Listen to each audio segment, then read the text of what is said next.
குறைந்த விலை நிறைந்த தரம் தங்கள் தேவைகள் அனைத்தும் ஒரே இடத்தில் ஜெயச்சந்திரன் டெக்ஸ்டைல்ஸ். மூச்சு அடக்கிக்குமா மூச்சு கையில படுது அப்படின்னுவாரு.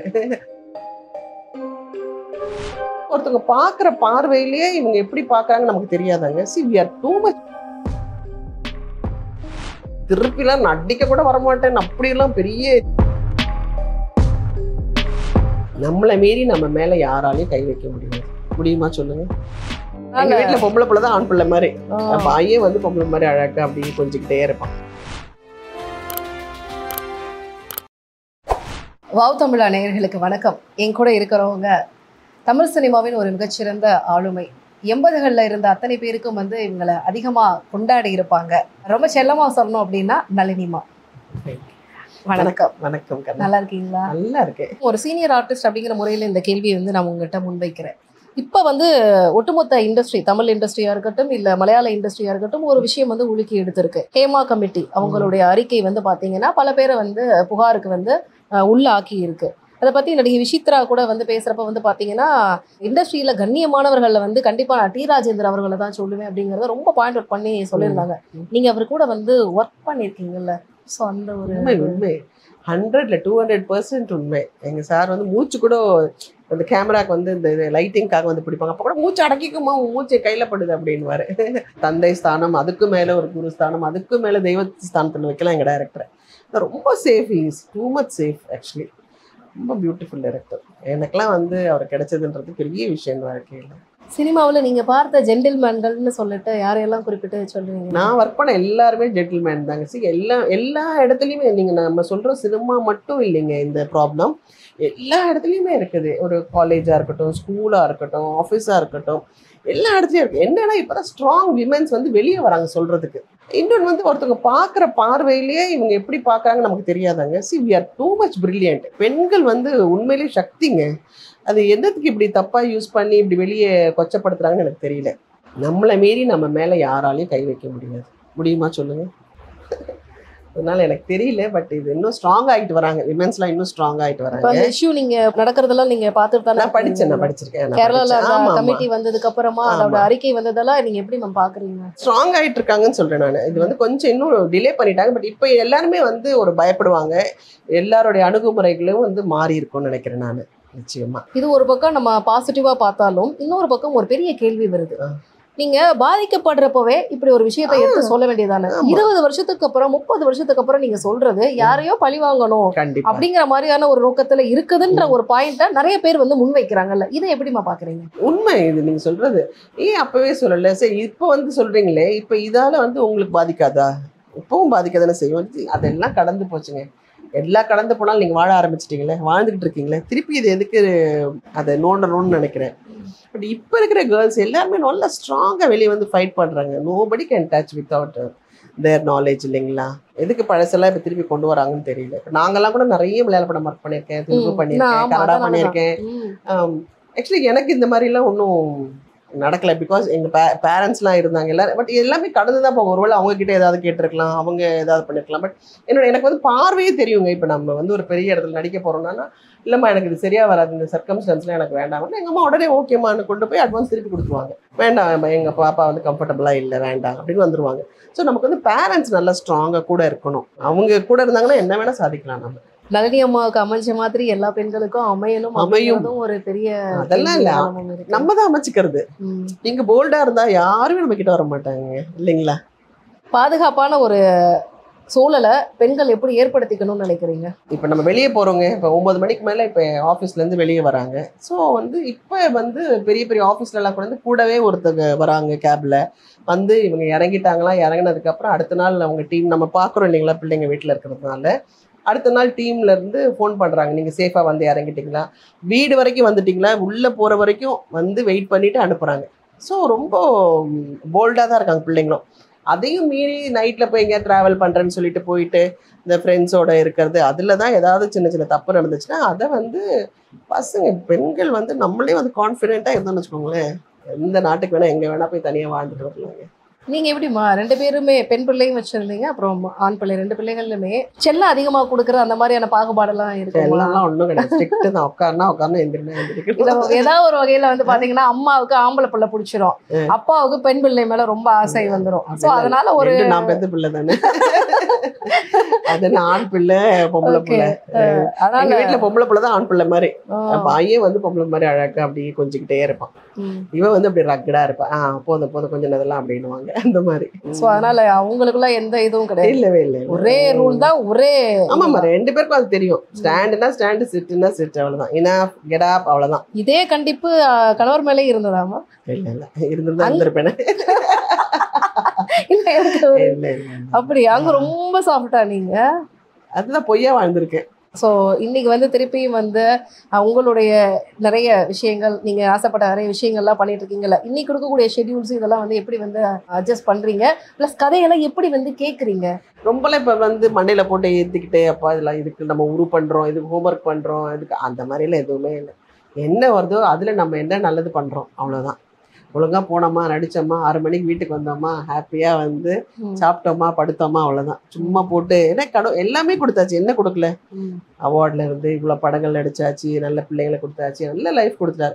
இப்போ மற்றவங்களுக்கு நம்ம வழி விட்டுட்டு ஒழுங்காக இருக்கணும் என்ன கேட்டால். ஸோ அழகாக சீரியல் வந்து எனக்கு வந்து கம்ஃபர்டபுள். அழகாக ஒரு சீரியல் பண்ணேன்னா ஒரு 10 நாள் வேலை செஞ்சேன்னா நான் பாட்டுக்கு பைய தூக்கணும்னா கோயில் குளம் போனோம்னா போகிறோம். இதை விட என்ன வேணும்? Satisfied life. ஓகே. சினிமாவை பொறுத்த வரைக்கும் ரிட்டையர்மெண்ட் அப்படிங்கிற ஒரு விஷயம் வந்து அந்த ஆர்டிஸ்டா கொடுக்குற வரைக்கும் கிடையாது. ஆமாம். ஸோ அப்படி இருக்கிறப்போ உங்களுடைய 50+ பிளான்ஸ் என்னவா இருக்கு? உங்ககிட்ட போய் 60 மேன். சரி சொல்ல வேணாம். அதெல்லாம் ஒன்றும் இல்லை. என்ன பிளான்ஸ்? இதெல்லாம் நம்ம போட்ட பிளானா? ஒன்றும் கிடையாது. நான்லாம் வந்து திருப்பிலாம் நடிக்க கூட வரமாட்டேன் அப்படியெல்லாம் பெரிய இது மாதிரிலாம் சொன்னேன் நான். உடனே தந்தி பேப்பரை கூப்பிட்டு நான் சத்தியமா திருப்பி கேமரா பார்க்க மாட்டேன். இன்னைக்கு அந்த கேமரா தான் எனக்கு சோறு போடுது. அதனால எதுவுமே சொல்லக்கூடாது. போற வரைக்கும் போட்டோம். அவையார் வரைக்கும் நடிக்கணும்னா கூட நடிச்சுட்டு இப்படி கண்ண மூடுவோம். சினிமா இல்லாமல் பர்சனலாக சில பிளான்ஸ் இருக்கும்ல. உதாரணத்துக்கு வந்து எனக்கு இந்த மாதிரி உலகத்தில் இருக்கிற மொத்த இடங்களை வந்து சுற்றி பார்க்கணும், இந்த கோவில் கைலாயத்துல இருந்து இந்த மாதிரி விஷயங்கள்லாம் பார்த்தாச்சு. என்ன கோயில் பார்க்கணும்? ஒரு 78 திவ்ய தேசம் முடிச்சாச்சு, 250 பாடல் பெற்ற ஸ்தலங்கள் முடிச்சாச்சு. எல்லாம் மேக்சிமம். போகாத இடம் தான் இருக்கா? காசிக்கு போக முடியலங்க. இந்த காசி இந்த விஸ்வநாதன் விச்சு இருக்கிறாரே கூப்பிட மாட்டேங்கிறாரு.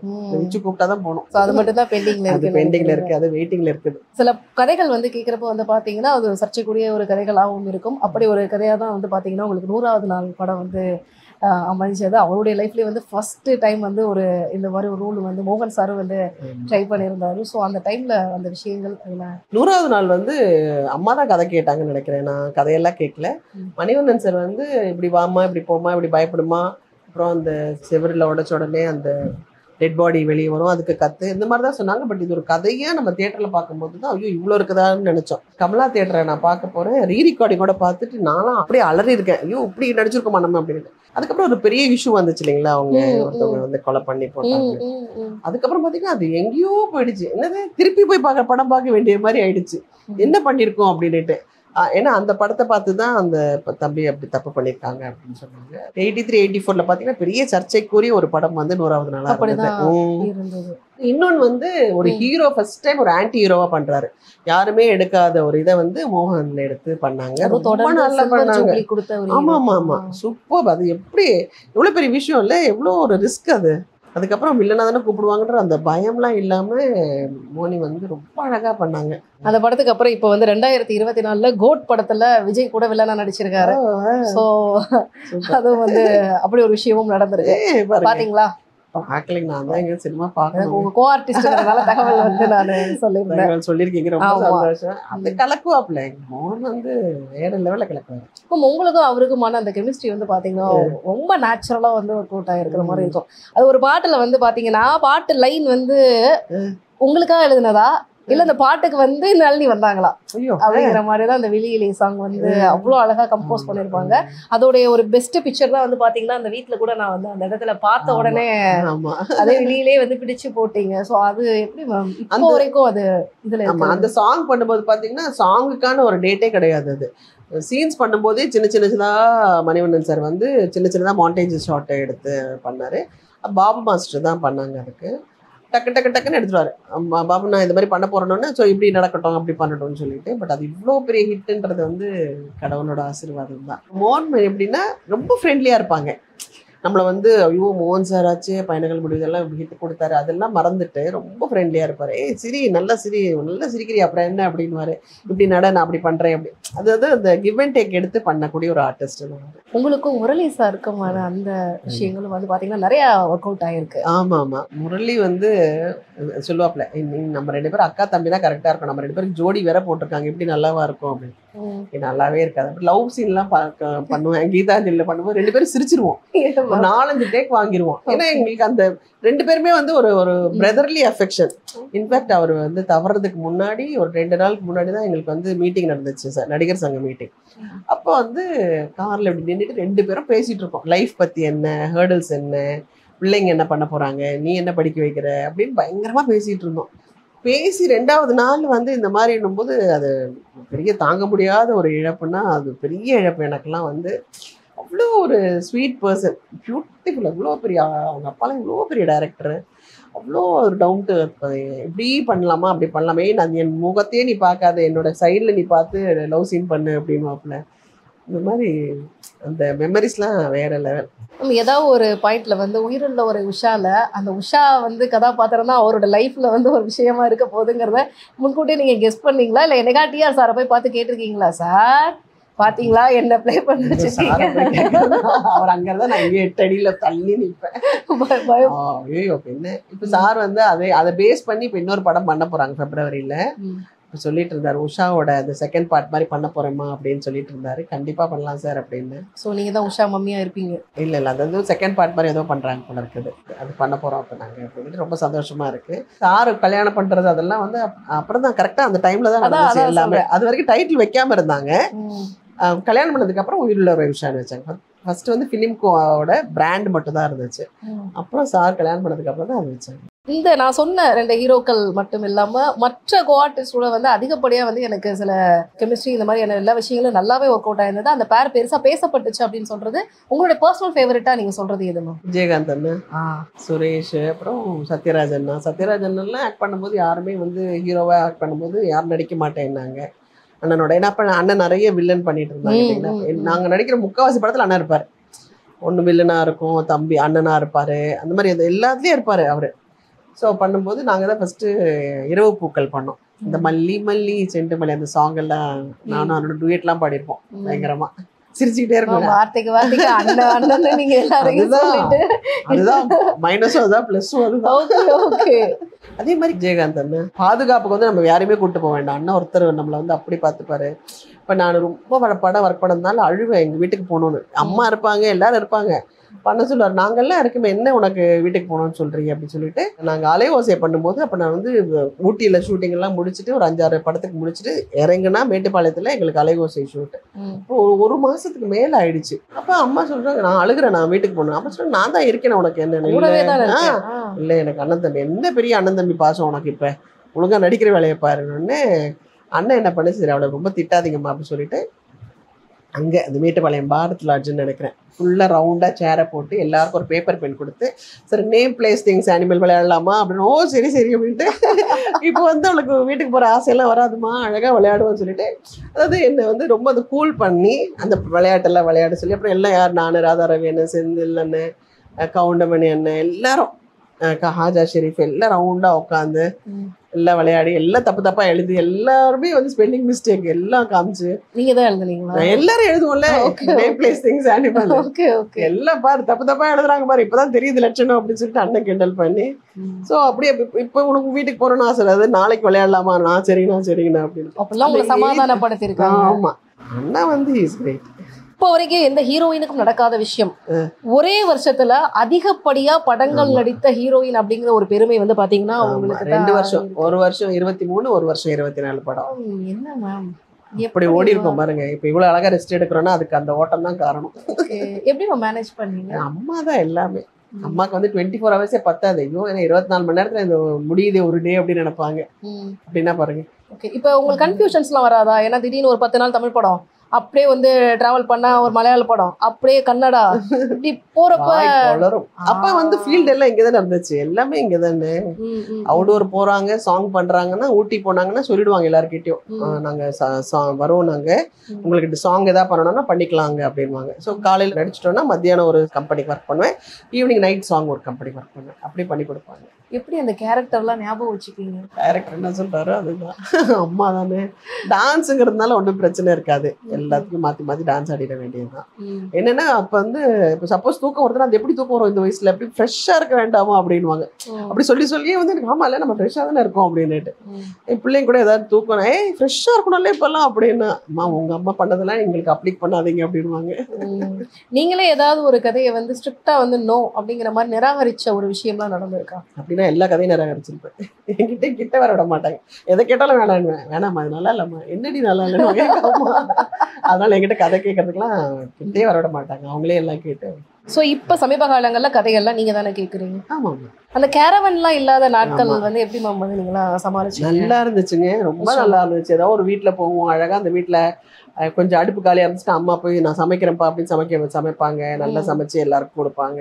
நல்லா இருக்கும் அந்த வீட்டில் ட்ரெஸ் சேஞ்ச் பண்ணிக்கிறது. இல்லை சப்போஸ் ஒன்றுமே இல்லை, ஒரு மரத்துக்கு ட்ரெஸ் பண்ணணும்னா லைட் ஆஃபீஸஸ்லாம் வந்து அழகாக வேஷ்டிலாம் ரவுண்ட் பண்ணி கட்டிட்டு வந்துருக்குமா அப்படின்வாங்க. அப்போ இந்த ஃபோன் எல்லாம் கையில் இல்லை இல்லைங்களா, அதனால நல்ல மக்கள். அந்த ரசிகர்கள் எப்படி மேம் இருந்தாங்க? அது உண்மையான ரசிகர்கள் ஆக்சுவலி, இன்ஃபேக்ட் பயங்கரமா. ஏன்னா இப்போ வந்து செல்ஃபி கேட்பாங்க, கேமரால கண்டிப்பா ஒரு போட்டோ எடுக்கணும்னு இருக்கும். சோ அப்போ இருந்தவங்க எல்லாம் வெறும் உங்களுக்கு கையெழுத்து மட்டும். அந்த ஆட்டோகிராஃபே நமக்கு எவ்வளவு பிளஸ் பண்ணும் தெரியுமாங்க, நம்மளோட பேர் எத்தனை வாட்டி எழுதுறோம் நம்ம, அதுவே நமக்கு வந்து ஒரு பெரிய ஒரு இந்த ராமாராமா எழுதுற மாதிரி தான் இது எல்லாமே. நமக்கு தெரியல, இதெல்லாம் வந்து யூனிவர்ஸோட ஒரு கனெக்ஷன்ஸ். இதெல்லாம் நவீன யுகத்துல இதெல்லாம் இப்ப மிஸ் பண்றீங்களா? கண்டிப்பா. இப்ப லாஸ்ட் ஆட்டோகிராஃப் யாரும் வாங்கிருக்காங்கன்னா ரொம்ப வருஷங்கள் இருக்கும். நான் வந்தோடனே ஒரு செல்ஃபி தானே கேட்பாங்க. என்ன செல்ஃபின்ற பேர்ல மேல படுத்துக்கிட்டு அப்படி கிட்ட வந்து உங்களுக்கு என்ன எனக்கு எடுக்க தெரியாதுங்க அப்படின்னா அப்படி இப்படி இப்படி இப்படி வந்து அது ஒண்ணுதான் கொஞ்சம் சங்கடமா இருக்குது. யார்கிட்ட அது கொடுத்து எடுங்கன்னா இல்ல, அது எடுத்தாலும் அவங்களுக்கு ஒரு செல்ஃபின்னு ஒண்ணு எடுக்கணும். அது இன்னைக்கு இருக்கிற பசங்க எல்லாம் உங்களை எப்படி வந்து ரொம்ப பரிச்சயமா பாக்குறாங்க, எதை அடையாளப்படுத்தி பாக்குறாங்க? வெல் அட்டாச்மெண்ட் இல்ல, சின்ன பாப்பாவை அடையாளப்படுத்தி தான் பாக்குறாங்க. உண்மையிலேயே வந்து வெரி லவபிள் அம்மா அப்படின்னு. அதே மாரி ஆர்டரன்ட்டு அந்த 80s ஃபேன் யாராவது வந்துட்டு அந்த பாட்டை வச்சுட்டு அப்படி வந்து வர்றப்ப அந்த ஃபீல் வந்து எப்படி இருக்கும்? அது நல்லா இருக்கும். இப்போ ஐயோ எங்க பாட்டி சொல்லுவாங்கம்மா அந்த காலத்துல நீங்க அவ்வளோ நடிச்சிருக்கீங்க இவ்வளோ நடிச்சிருக்கீங்கன்னு சொல்லும்போது ஆமாடா அப்படின்னு சொல்லுவேன். அதே மாதிரி முக்கியமா சிவாஜி ஐயாவோட சேர்ந்து நீங்க நடிச்ச அந்த ஒரு ஆமா, நான் 5 படம் பண்ணியிருக்கேன். எழுதாத சட்டங்கள், வம்சவிளக்கு, ராஜரிஷி, சாதனை நல்லா பண்ணியிருக்கேன். அப்போ வந்து இந்த செட்டுக்குள்ள வரும்போது எல்லாரும் பயமுறுத்துவாங்க, சிவாஜி அப்பா வந்து அப்படி பயங்கரம் பயமுறுத்துவாங்க. ஆனால் எங்கள் அம்மா சொல்லுவாங்க, நீ அவரை மாதிரிலாம் நடிக்க முடியாது, அவர்கிட்டலாம் நம்ம கிட்ட கூட போக முடியாது, நீ உன்ன மாதிரி நடி, நீயா நடி, நீ போட்டு சும்மா வந்து அவங்க சொல்கிறாங்க இவங்க சொல்கிறாங்களாம் பயப்படாத. ஃபர்ஸ்ட் ஆஃப் ஆல் அவரும் ஒரு ஆர்டிஸ்ட், நீ ஒரு ஆர்டிஸ்ட், அப்படி நினச்சின்னா உனக்கு ஈஸியாக வரும்னு சொல்லி அப்படி நடிச்சது தான். பட் அப்பாவே வந்து பாராட்டுவார், பரவாயில்ல பிள்ளை கலக்குறியே அப்படின்னுவாரு. இல்லை ஏதாவது தப்புனா சொல்லி கொடுங்கப்பா. எதுக்கு நான் சொல்லி கொடுக்கணும், அதுதான் டேரக்டர் இருக்கார்ல, ஏஎஸ் பிரகாசம் சார் தான் டைரக்ஷன். அதே பாரு அவர் சொல்லுவார் பாரு, ப்ரொஃபஸர் சொல்லுவாரு அப்படின்வாரு, ப்ரொஃபஸர் போதுமா அப்படின்னா போதும் நான் கரெக்டாக தான் பண்ணுறாங்க அப்படின்னு. ஸோ நல்லபடியாக வாழ்த்துவார், மனசார வாழ்த்துவார். அவர் நடிச்சதை நாங்கெல்லாம் வந்து படங்கள்ல பார்த்தோம், நீங்க பக்கத்துல இருந்து பாத்தீங்கல்ல, ஸோ அந்த அனுபவம் எப்படி இருந்தது? அதுதான் ஒரு சின்ன சின்ன விஷயங்கள், மேக்கப்லாம் கூட ஹைப்ரோஸ் இப்படி எழுது இந்த கேரக்டருக்கு. அதில் வந்து இந்திரா காந்தி அம்மா கெட்ட போட்டிருப்பேன் நான். இப்போ ஃபர்ஸ்ட் வந்து போடும்போது அவர் டைரக்டர் சொல்லியிருக்காரு, என்ன அவ்வளோ பெரிய அம்மா வேஷம் நீங்கள் வந்து அவளுக்கு கொடுக்குறீங்க அப்படின்னு. இல்லைன்னா நீங்கள் அந்த பிள்ளைக்கு மூக்கெல்லாம் பயங்கரமாக அம்மா மாதிரி தான் இருக்கும், நீங்கள் பார்ப்போன்னு. அது ஃபர்னில் பேலஸில் நடக்குது. அப்போ வந்து நான் எனக்கு மேக்கப்லாம் போட்டுட்டு என்னை வர சொல்லிட்டாரு. அவர் தள்ளி உட்காந்துருந்தார். நான் டக்கு டக்கு டக்கு டக்கு அந்த வயசுக்கு ஓவர் ஃபாஸ்ட்டாக நடந்த உடனே அவர் அப்படியே எந்திரிச்சிட்டாரு. ப்ரொஃபஸரை கூப்பிட்டு, வாத்தியார என்னையா உண்மைதான் பண்ணி சொன்னது, அந்த விகுலாம் வச்சுட்டு அந்த பிள்ளை அம்மா மாதிரியே நடக்கிறாங்க, இந்திரா காந்தி அம்மா மாதிரியே நடக்கிறாங்கன்னு சொல்லிட்டு ரொம்ப ஆப்டாக. அப்புறம் அந்த ஐப்ரோஸ்லாம் சின்னது இப்படி பண்ணணும் அதெல்லாம் சொல்லி கொடுத்து அழகாக வரைஞ்சி அழகாக பெரிய ஒரு லெஜெண்டோட ஆக்ட் பண்ண ஒரு பெரிய பெருமை ஆக்சுவலி. அது கிரேட். 1-2 படங்கள் இல்லை, 5 படம். அது யாருக்குமே மற்றவங்களுக்குலாம் அது பெரிய கொடுப்பினையா கிடைக்கல. ஸோ அந்த இதுவே நீங்க பெரிய பிளஸ்டாக தான் இருக்கு. அதே மாதிரி உங்களுக்கு சினிமாவில் கிடைச்ச இன்னும் மறக்க முடியாத பிளஸ்ட் மூமெண்ட்ஸ் அப்படிங்கிற மாதிரி ஏதாவது இருக்காமா? சிவாஜி அப்பா கூட நீங்க நடிச்ச மாதிரி ஆமா. வேற இல்ல, இது இந்த பிளெஸ்ட்ன்றதை விட இவ்வளோ பெரிய விஷயம். இப்போ நாங்கள் ராஜரிஷி பண்ணும்போதெல்லாம் பார்த்தீங்கன்னா விஸ்வாமித்ரா இருக்க பொண்ணு சகுந்தலை அந்த நடையே பார்த்தீங்கன்னா அப்போ வந்து எப்படி ஒரு சாதனையில் வந்து ஒரு ஆஸ் எ டிரெக்டராக ஆக்ட் பண்ணிப்பாரோ அப்படியே ஆப்போசிட் அந்த கம்பீரமான ஒரு நடை. அந்த நடக்கும்போது சொல்லுவார், நீ வந்து நடக்கும்போது இது வந்து ஹிஸ்டாரிக்கல் ஃபிலிம், நீ வந்து எப்படி நடக்கணும், எப்படி நிற்கணும், கூன் வளையக்கூடாது, ஒரு கால் இப்படி வச்சுட்டு ஒரு காலில் தான் நிற்கணும், நிற்கும் போது ஒரு சைடாக நிற்கணும். அந்த அந்த ஸ்கெட்ச் யார் சொல்லிக் கொடுப்பா? அது அவர் வந்து பாட புத்தகம். ஆக்சுவலி ஆர்டிஸ்ட்டுங்களுக்கு வந்து அவருடைய ஒரு படங்கள் பார்த்தாலே நம்ம நிறைய அந்த அப்படியே மானிட்டரியாகவே நம்ம கற்றுக்கலாம். ஒன்று அப்படி டிஃப்ரென்ஷியேட்ஸ் அப்போ அதை சொல்லிக் கொடுப்பார். இந்த கதைக்கு இப்படி வந்துச்சுன்னா இந்த கதாபாத்திரத்துக்கு நீ இப்படி தான் இருக்கணும், மாறணும் அப்படின்னு சொல்லிக் கொடுத்த ஒரு லெஜெண்ட் வந்து கிரேட். அப்பாவுக்கு மிஞ்சின யார் இருக்கா? யாரும் இல்லை. அதே மாதிரி கலைஞர் அப்பா பாலைவன ரோஜாக்கள், கடமை கண்டி கட்டுப்பாடுலாம் பண்ணும்போது அவரோட ரைட்டிங்ஸ் எப்படி இருக்குன்னா, சீன் பேப்பர் வரும்போது ஒரு எழுத்து கூட அக்ஷரம் வந்து பிழை இருக்காது. அவரோட எழுத்துல நாங்கள் பேசியிருக்கோன்றது பெரிய விஷயம். சொன்னீங்களா லெஜெண்ட்ஸ்னா, கலைஞரப்பாவோட வசனத்துலலாம் நாங்கள் நடிச்சிருக்கோன்றது பெருமை, யாருக்குமே கிடைக்காத ஒரு பெருமை. ஸோ அதெல்லாம் வந்து கிரேட். அப்பாவோட அந்த ரைட்டிங்ஸ், அப்புறம் முரசொலி ஆஃபீஸில் நாங்கள் ஒர்க் பண்ணது எல்லாமே வந்து கிரேட். நிறைய நண்பர்கள், உங்களோட நடித்த நிறைய நண்பர்கள் பத்தி சொன்னீங்க. உங்களுடைய பெண் நட்பு வட்டாரத்தை பத்தி ரொம்ப சீக்கிரட்டாவே வச்சிருக்கீங்களே? அப்படிலாம் ஒன்றும் இல்லை. என்னோட ஸ்கூல் ஃப்ரெண்ட்ஸ் எப்போவுமே எனக்கு இருக்காங்க. ஆர்டிஸ்ட் ஃப்ரெண்ட்ஸ் வந்து இப்போ ராதிகாமாலாம் எனக்கு சிஸ்டர்னு நான் சொல்லுவேன். எனக்கு என்னுடைய நிறைய நல்ல விஷயங்கள், எனக்கு ஏதாவது ஒரு சின்ன ஒரு தடுமாற்றம் இருந்தால் கூட எனக்கு முன்னாடி வந்து நிற்கிறதுல வந்து ராதிகாம்மா, சீமாக்கா, நான் இருக்கேன்னு சொல்லி நிற்கிறது சீமாக்கா, குட்டி பத்மினிம்மா, இவங்கெல்லாம் வந்து வேற லெவல். நான் அதாவது சொன்னேன், தாயார் வந்து எனக்கு மனுஷ ரூபேன்ற மாதிரி எனக்கு கருமாரி மாதிரி தெரிவாங்க. 3 சக்தி வந்து எங்கிட்ட நிற்கிற மாதிரி இருப்பாங்க இவங்கெல்லாம் எனக்கு முன்னாடி. அதே மாதிரி நல்ல க்ளோஸ் ஃப்ரெண்ட்ஸ் சாதனா, வனிதா, ஊர்வஷி, இவங்க எல்லாம் நல்லபடியாக பேசிப்போம். அருணா, கல்லுக்குளிரம் அருணா, நேற்றுலாம் கூட யூடியூப்ல அவங்களுடைய சிக்கன்லாம் பண்ணிட்டு உடனே ஃபோன் பண்ணி, நான் உன்னோட சிக்கன் பண்ண சூப்பராக இருந்தது அப்படின்னு சொன்னேன். ஸோ இது ஒரு மாதிரி அழகாக போயிட்டு இருக்கு இந்த நட்பு வட்டம் எல்லாமே. காம்படிட்டரா இருந்த டைம்ல எப்படி மேம் இருந்தது? காம்படிட்டர் நான் நினைச்சதே இல்லையே பாப்பா. பட் ஆனா மக்கள் எல்லாரும் அப்படிதான் நினைச்சிருப்பாங்க. பிஸியா நாங்க 80sல பாத்தீங்கன்னா காம்படிட்டரே கிடையாது. இப்போ அம்பிகாமாலாம் வந்து ஒரு படம் பண்ண முடியல, நளினி இந்த படம் நான் வந்து உனக்கு தான் சொல்லியிருக்கேன், நீ பண்ணு அப்படின்ட்டு போவாங்க. அந்த மாதிரி தான், நாங்க காம்படிஷனே கிடையாது. எங்களுக்கு முடியல இந்த படம் நீங்க பண்றீங்களான்னு கேட்போம், அப்படிதான் பண்ணிப்போமே ஒழிய இந்த மாதிரி எனக்கு இல்லைன்னா யாருக்குமே இல்லைன்னு அந்த தாட்ஸ் கூட எங்களுக்குலாம் கிடையாது. பெரிய விஷயம். ஏன்னா இன்னைக்கெல்லாம் வந்து இந்த படத்தை நீ பண்ணுன்னு சொல்றதுக்கு எத்தனை பேருக்கு மனசு வரும், ஒரு ஆங்கரிங் சான்ஸ் அதான் சொல்ற மாதிரி இல்லை. எங்க எல்லாருமே இன்னசென்ஸ். அப்ப அந்த காலத்துல பாத்தீங்கன்னா எல்லாருமே இன்னசென்ஸ். நாங்க ஆக்சுவலி இப்ப நாங்க பொன்னிமாமா அம்பிகாமாலாம் நிறைய விஷயங்கள் பேசுவோம். அந்த படம் பண்ணல, இந்த படம் பண்ணல, இந்த படம் நீ பண்ணல, நான் பண்ணல அப்படின்னு சொல்லிட்டு அடிக்கடி ரீயூனியன் வேற நடத்துறீங்கல்ல? இல்ல நான் இல்ல. பட் அவங்க நடத்துறாங்க, நீங்க கொஞ்சம் மிஸ்ஸிங் இல்ல. நான் வரவே மாட்டேன். ஏன்னா நான் தான் 7:30க்கெல்லாம் தூங்குற வேலை ஆச்சு. எனக்கு செட் ஆகாது அதெல்லாம். போகணுன்ற ஆசை எல்லாம் இல்லைங்க. என்ன நடந்தாலும் 7:30க்கு நான் தூங்கணும்பா அப்படிங்கறத. அதை விட என்னங்க வேணும் லைஃப்ல? தேவையில்லாத காசிப்ஸ், தேவையில்லாத பேச்சுக்கள் எதுக்கு நமக்கு? டேபிள் கிட்ட போய் உட்காந்தாலே அன்னெசரி பேசணும், அது எதுக்கு நமக்கு? இந்த கேள்வி வந்து ஏதோ ஒரு கியூரியாசிட்டிக்காகவோ இல்ல ஒரு இதுக்காகவோ நான் கேட்கல. பொதுவா வந்து பிரிவில் இருக்கக்கூடிய பெற்றவங்களை வந்து சேர்த்து வைக்கணும் அப்படிங்கிற ஆசை வந்து பிள்ளைகளுக்கு நேச்சுரலாவே இருக்கும். நம்ம என்னதான் அப்பா சந்தோஷமா நம்மளை பாத்துக்கிட்டாங்க, அம்மா வந்து அளவுக்கு அதிகமா நம்மளை கவனிச்சுக்கிட்டாங்க அப்படின்னா கூட அந்த ஒரு இருக்கும். ஏதாவது ஒரு தருணத்துல அப்படி ஒரு மனசுல உங்களுக்கு ஒரு எண்ணமா அது இருந்துச்சா? என் பிள்ளைங்க சத்தியமா கிடையாது.